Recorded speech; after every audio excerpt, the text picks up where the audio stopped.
Assalamualaikum warahmatullahi wabarakatuh. Perkenalkan, kami dari kelompok 9 dengan anggota Dewi Widiawati, Diarat Nadwi, Fauzia Nur Hasana, Kanisa Maulina, dan Mary Sudrasari. Di sini kami akan memaparkan terkait studi kelayakan suatu apotek di pedesaan yang berada di bawah naungan koperasi dengan nama Apotek Tomboloro. Berikut merupakan latar belakang yang mendasari pendirian apotek, yakni sebagai sarana pelayanan kefarmasian tempat dilakukannya praktik kefarmasian oleh apoteker yang berfungsi sebagai unit pelayanan kesehatan dan unit bisnis. Pelayanan kefarmasian di apotek sendiri diatur oleh Peraturan Menteri Kesehatan Republik Indonesia Nomor 73 Tahun 2016 tentang standar pelayanan kefarmasian di apotek yang meliputi dua kegiatan. Akses pelayanan kesehatan sendiri terdiri dari tiga, yakni akses ekonomi, akses sosial, dan akses geografis. Untuk Apotek Tomboloro sendiri memiliki visi untuk memberikan sarana pelayanan kefarmasian yang prima, terpercaya, berkualitas, dan profesional dalam pemenuhan kebutuhan kesehatan masyarakat pedesaan. Dan Apotek Tomboloro sendiri berlokasi di Kecamatan Patung, Kabupaten Sleman, dan terletak strategis di pinggir jalan utama yang menghubungkan Kecamatan Patung dengan Kecamatan Turi di Kabupaten Sleman, serta dekat dengan tempat wisata yang ramai pengunjung dan berada di sekitar pemukiman warga. Apotek Tomboloro sendiri bertujuan untuk memberikan keringanan biaya bagi rakyat yang kurang mampu di daerah pedesaan dan memberikan pelayanan yang memuaskan kepada masyarakat. Berikutnya terkait tujuan dari pendirian apotek sendiri. Yang pertama, sebagai sarana pengabdian profesi apoteker yang telah mengucapkan suka jabatan. Kedua, sebagai sarana kefarmasian yang melakukan peracikan, pengubah bentuk, pencampuran, dan penyerahan obat dan bahan obat. Ketiga, sebagai sarana kefarmasian yang melakukan konseling, monitoring efek samping obat, pemantauan terapi obat, serta pelayanan farmasi klinik lainnya. Yang keempat, sebagai sarana kefarmasian yang melakukan swamedikasi serta penerimaan obat resep. Yang kelima, sebagai sarana pelayanan kesehatan masyarakat pedesaan yang melakukan kegiatan pengecekan kesehatan. Yang keenam, meningkatkan pengetahuan masyarakat terhadap penggunaan obat. Dan yang terakhir, sebagai memberikan keringanan biaya bagi rakyat kurang mampu di daerah pedesaan. Untuk visinya sendiri, yakni sebagai sarana pelayanan kefarmasian yang prima, terpercaya, berkualitas, dan profesional dalam pemenuhan kebutuhan kesehatan masyarakat pedesaan.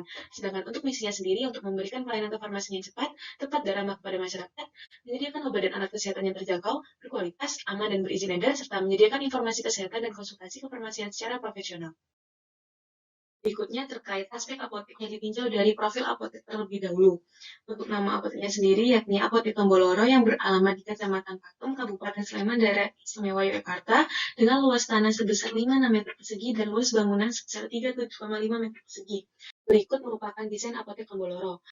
Untuk waktu operasional jadwal buka Apotek Tomboloro ini sendiri buka pada hari Senin hingga hari Sabtu dan tutup khusus di hari Minggu dengan waktu pelayanan mulai jam 7 pagi hingga jam 9 malam. Waktu pelayanan ini dibagi dalam dua shift, pada shift 1 dari jam 7 pagi hingga jam 2 siang dan shift kedua dari jam 2 siang hingga jam 9 malam. Untuk aspek pasar dari Apotek Tomboloro ini sendiri tergolong dalam pasar nyata, yakni transaksi jual beli secara langsung, di mana pembeli dapat melihat barang yang diperjualbelikan dan dapat melakukan transaksi pada saat itu juga. Target konsumen dari apotek ini yakni masyarakat pedesaan sekitar apotek dan semua kalangan masyarakat yang membutuhkan pelayanan kefarmasian. Untuk target jumlah pasien perharinya sendiri, untuk pasien swamedikasi atau pasien tanpa resep dan dengan resep sebanyak 60, pasien konseling sebanyak 5, dan pasien ngecek kesehatan sebanyak 10. Untuk potensi pasar dari apotek ini terletak strategis di kawasan pemukiman warga suatu pedesaan dan terletak di sekitar kawasan wisata seperti Bumi Merapi dan Wisma Merapi. Selain itu, apotek ini juga memiliki berbagai layanan seperti pelayanan kesehatan, pelayanan konseling, dan lain-lain. Untuk pengadaan obat-obatnya sendiri dari perusahaan besar farmasi atau PBF yang berada di provinsi. Berikutnya terkait aspek SWOT Apotek Tomboloro. Untuk aspek strength atau kekuatan, apotek ini berlokasi strategis berada di kawasan pemukiman warga, kawasan wisata, dan tepat di tepi jalan ramai yang dilewati oleh kendaraan bermotor maupun mobil. Lalu, apoteker dan asisten apoteker juga berkompeten dan profesional dengan pelayanan kesehatan dilengkapi alat pengukur tinggi badan, pengukur berat badan, pengukur tekanan darah, pengukur gula darah, cek kolesterol, dan asam urat. Sistem komputerisasi untuk menunjang pengelolaan dan pelayanan kefarmasian, layanan konsultasi obat langsung maupun online, serta layanan home pharmacy care, lalu menyediakan ruang konsultasi, toilet, ruang tunggu, dan tempat parkir, serta memiliki izin pendirian apotek dan kerjasama baik dengan pedagang besar farmasi. Berikutnya terkait aspek weakness atau kelemahan, apotek ini termasuk apotek yang baru berdiri sehingga belum memiliki pelanggan tetap, lalu membutuhkan pengenalan ke masyarakat dengan memberikan pelayanan yang terbaik. Untuk aspek opportunity atau peluangnya sendiri, segmentasi pasar luas untuk semua kalangan, akses menuju apotek mudah dan dekat dengan kawasan wisata, pesaing apotek masih tidak terlalu banyak, jumlah penduduk tinggi sehingga target pasar yang ditetapkan bisa banyak, layanan home pharmacy care masih belum banyak, dan kesadaran akan kesehatan meningkat dengan swamedikasi. Berikutnya adalah threats atau ancaman. Yang utama yaitu persaingan dengan apotek yang telah menjadi langganan warga di daerah tersebut. Kemudian, harga obat dan alkes yang cenderung akan meningkat. Selanjutnya, pemasaran pada apotek Tomboloro. Yang pertama itu segmenting. Segmentingnya itu adalah masyarakat umum meliputi anak-anak, dewasa, dan lansia yang membutuhkan obat. Kemudian target pasarnya itu merupakan masyarakat di desa Hargo Binangun, Pakem, serta menargetkan wisatawan yang berkunjung ke wisata bumi perkemahan Merapi. Strategi pemasarannya menggunakan differentiated targeting strategy, yaitu pada apotek ini akan menyediakan berbagai macam jenis obat sesuai dengan permintaan pasar, yang mana akan dilihat dari jumlah peresepan pada dokter praktek di sekitar desa Hargo Binangun. Aspek selanjutnya adalah positioning, yang mana apotek Tomboloro ini memposisikan diri untuk melayani obat resep maupun swamedikasi atau non-resep, kemudian alat kesehatan dasar lengkap, serta pelayanan kefarmasian dengan harga yang terjangkau sesuai dengan asas koperasi yaitu kekeluargaan. Selanjutnya adalah marketing mix. Apotek Tomboloro menyediakan berbagai produk serta layanan jasa kesehatan. Ketersediaan obat dan alat kesehatan yang lengkap serta pelayanan jasa kesehatan di Apotek Tomboloro dengan jaminan kualitas dan keaslian diharapkan dapat memenuhi kebutuhan kesehatan dasar masyarakat. Apotek Tomboloro menetapkan harga produk berdasarkan margin keuntungan yang rasional. Persaingan harga produk yang dijual dengan apotek lain selalu di bawah HIT. Pasien yang membeli obat akan menerima layanan jasa edukasi dan informasi obat tanpa dikenakan biaya jasa. Pasien yang ingin melakukan konseling serta menebus obat resep atau peracikan obat akan mendapatkan harga yang terjangkau untuk biaya jasa kefarmasian. Selain itu, untuk jasa pelayanan cek kesehatan seperti cek tekanan darah, glukosa darah, asam urat, dan kolesterol akan dikenakan biaya untuk alat dan jasa kefarmasian saja. Negosiasi dan komunikasi yang baik dengan distributor obat dan alkes atau PBF dapat menentukan harga suatu obat. Ditetapkan harga produk dan jasa berdasarkan margin keuntungan. Diharapkan, apotek dapat menarik konsumen atau pasien karena harganya yang masih terjangkau untuk masyarakat kelas menengah ke bawah. Lokasi apotek ini berada di pinggir jalan utama yang menghubungkan Kecamatan Pakem dengan Kecamatan Turi di Kabupaten Sleman, sehingga tempatnya sangat strategis. Selain itu, area ini merupakan daerah pemukiman warga dan dekat dengan lokasi wisata yang ramai pengunjung, sehingga diharapkan dapat memudahkan akses wisatawan maupun masyarakat untuk membeli keperluan obat di Apotek Tomboloro. Strategi promosi yang akan diterapkan pada Apotek Tomboloro untuk melakukan promosi kepada masyarakat yaitu dengan metode word of mouth marketing atau menyebarkan informasi positif mengenai apotek dari satu orang ke orang lain. Kemudian dengan melakukan kegiatan promosi kesehatan berupa penyuluhan kesehatan rutin kepada masyarakat di sekitarnya. Selain itu, apotek akan menerapkan promosi harga untuk beberapa item produk tertentu secara periodik melalui personal selling, yaitu penjualan produk langsung ke konsumen dengan menawarkan produk secara langsung dengan harga promosi tertentu. Apotek Tomboloro memiliki karyawan yang terdiri dari satu orang apotek pengelola apotek atau APA, satu orang apoteker pendamping atau APING, dan 2 orang tenaga teknis kefarmasian atau TTK.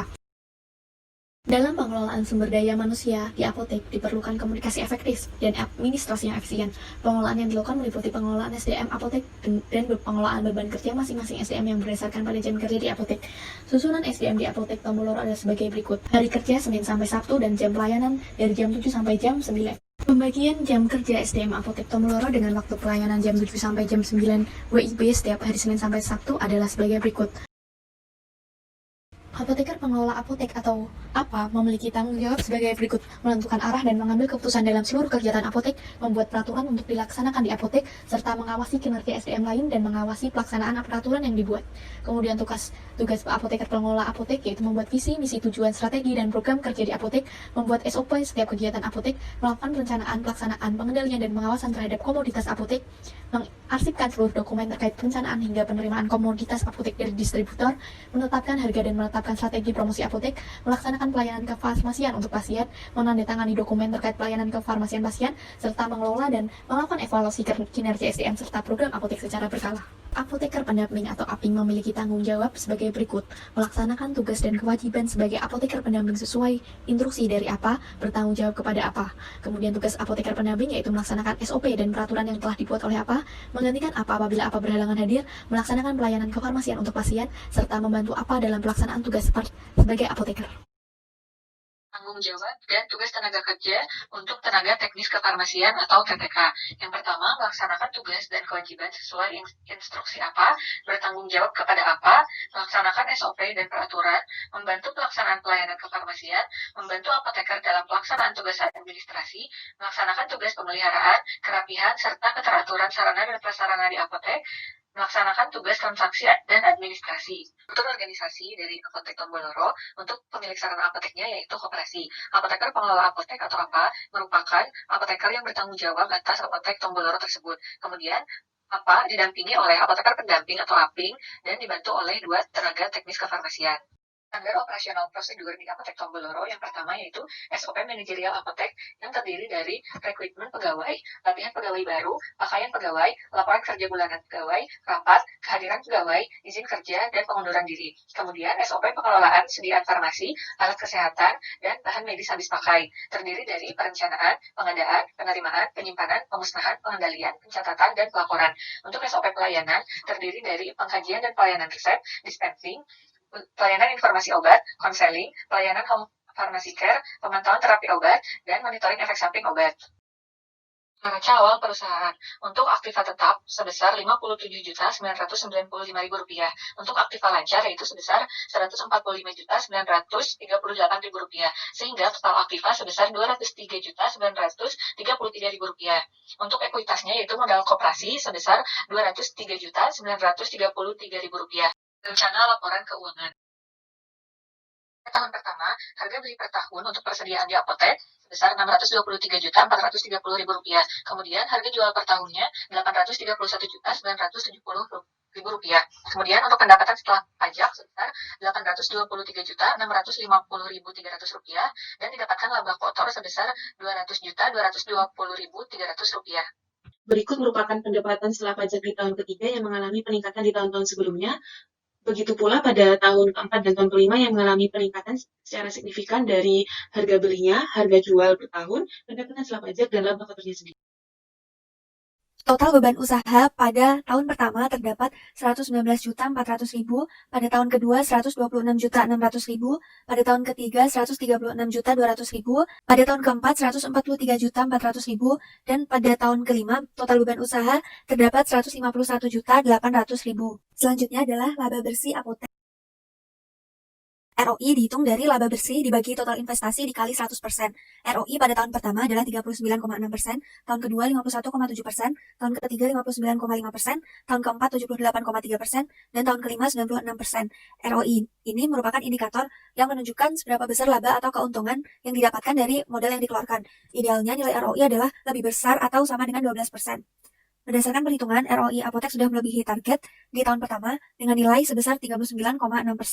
Kemudian adalah nilai net profit margin, yang mana NPM ini dihitung dari laba bersih dibagi total pendapatan dikali 100%. Nilai NPM pada tahun pertama 9,8%, tahun kedua 11,4%, tahun ketiga 12,6%, tahun keempat 14,5%, dan tahun kelima 15,7%. Nilai NPM ini menunjukkan seberapa besar kemampuan apotek dalam menghasilkan laba bersih. Nilai NPM yang ideal adalah 5 hingga 7,5%. Dan berdasarkan perhitungan, nilai NPM apotek lebih dari target mulai di tahun pertama, yaitu sebesar 9,8%.